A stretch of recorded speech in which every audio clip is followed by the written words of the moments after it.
Hola. Voy a dejar como nuevas estas tijeras de podar que llevan mucho tiempo sin usarse. Empiezo quitando el óxido con un cepillo de cerdas doradas.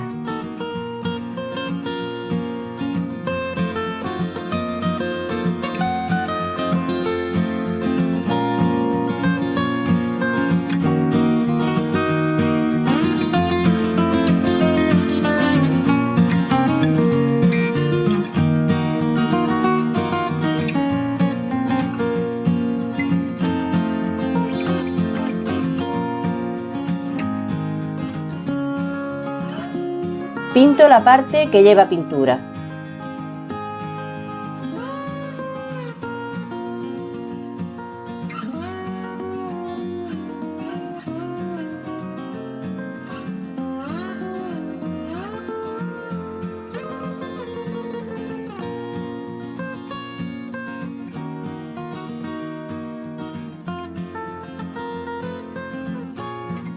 Le afilo la zona de corte para que haga mejor su función sin dañar la planta.